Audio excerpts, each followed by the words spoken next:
Welcome to the student of class fifth Sakina public school.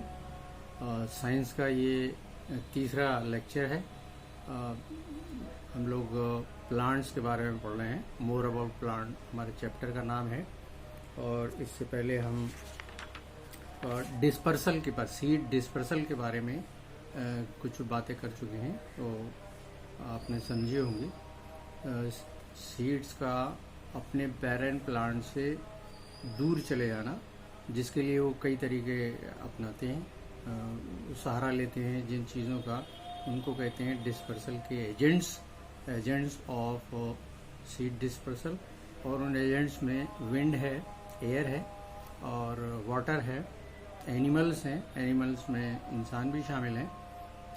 ये इस तरह से इन चीज़ों का सहारा लेकर ये सीड्स अपने प्लांट से दूर चले जाते हैं। आज जो हमारा टॉपिक है वो है रिप्रोडक्शन। हमने पहले आपको शुरू में बताया था प्लांट्स में रिप्रोडक्शन के कई तरीके होते हैं। प्लांट्स जो फ्लावरिंग प्लांट्स हैं उनके पास सीड्स बनते हैं, सीड्स प्रोड्यूसिंग प्लांट्स, वो सीड्स बनाते हैं और सीड्स बनाकर उनको डिस्पर्स करते हैं या सीड्स उनके ग्रो करते हैं जिनसे नया प्लांट बनता है। उसके अलावा रिप्रोडक्शन के प्लांट्स में और भी तरीके हैं, जैसे reproduction through body parts. Body parts में मतलब है कि नया प्लांट जो है रूट से भी बन सकता है, नया प्लांट स्टेम से भी बन सकता है और नया प्लांट लीव से ही बन सकता है। और इसके अलावा भी रिप्रोडक्शन के तरीके हैं, वो स्पोर्स के जरिए भी रिप्रोड्यूस करते हैं। तो पहले हम बात करेंगे किस तरह से ये बॉडी पार्ट्स से रिप्रोड्यूस करते हैं। तो बॉडी पार्ट्स में सबसे पहला पार्ट है स्टेम। तो स्टेम आपने देखा होगा या आपके आसपास ऐसा होता होगा कि कुछ लोग गुलाब की छोटी छोटी टहनियाँ, कटिंग्स ले आते हैं और उन्हें बो देते हैं, मतलब मिट्टी सॉइल में गाड़ देते हैं, तो फिर उनसे नया पौधा निकलता है। ये कटिंग्स कहलाती हैं। इस तरह से और भी बहुत सारे प्लांट्स हैं, जैसे गुड़हल का पौधा है, हाइबिस्कस है, रोज, ये सब में प्लांट्स की कटिंग का इस्तेमाल होता है और उनसे नया प्लांट तैयार हो जाता है। दूसरा तरीका है प्लांट्स में लीव्स के जरिए। कुछ प्लांट्स की लीव्स आपने देखा होगा, एक प्लांट बहुत मशहूर है, उसका नाम है ब्रायोफाइलम। ब्रायोफाइलम और घरेलू बोली में उसको कहते हैं, मोटा सा पत्ता होता है और लोग अक्सर उसको किसी जख्म पे गर्म करके लगाते हैं। तो वो बहुत लोग देखते हैं कि उसके किनारे किनारे, मैं आपको उसकी तस्वीर दिखाऊं, और उसकी पत्ती के किनारे किनारे बहुत सारे छोटे छोटे पौधे उगे रहते हैं।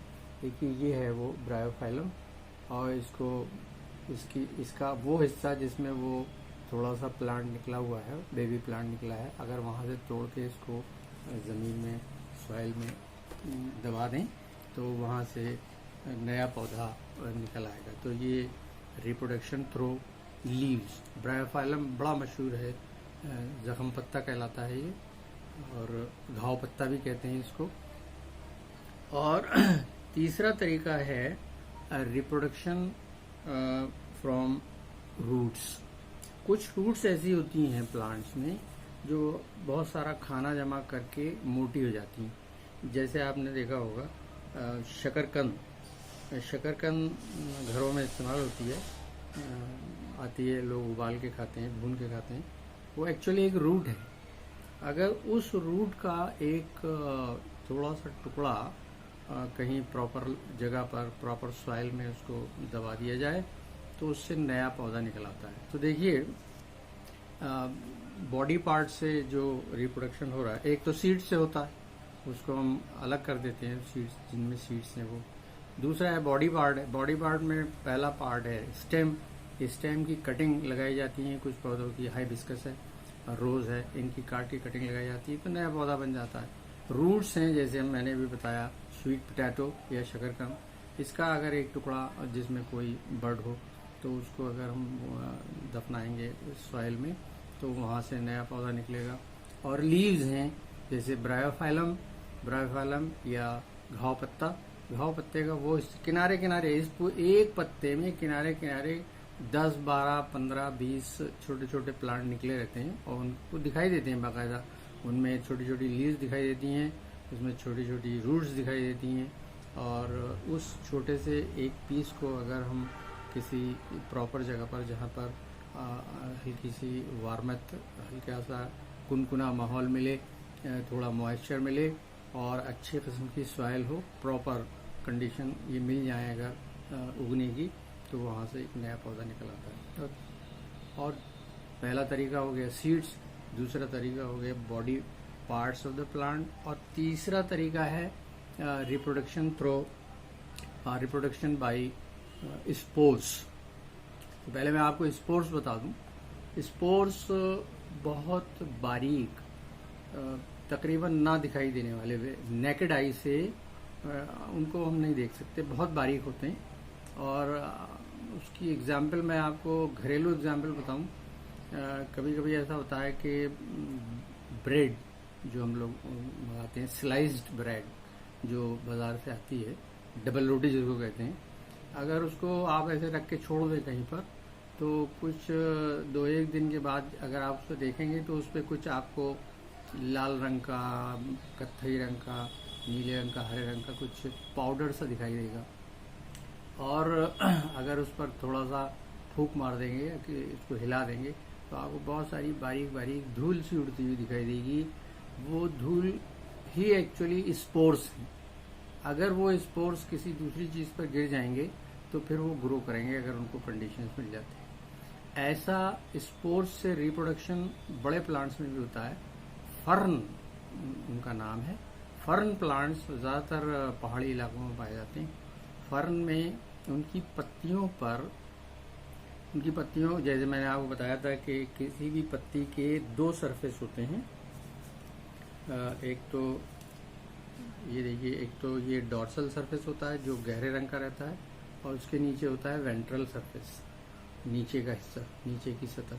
तो नीचे की सतह पर फर्न प्लांट्स की पत्तियों के नीचे की सतह पर कुछ डार्क कलर के छोटे छोटे स्पॉट्स दिखाई देते हैं। वो स्पॉट्स सोरी कहलाते हैं, SORI, सोरी। उनके अंदर बहुत सारे स्पोर्स डेवलप होते हैं, और जब ये स्पोर्स उन सोरी से निकलकर कहीं गिरते हैं तो फिर वो नए प्लांट को डेवलप कराते हैं।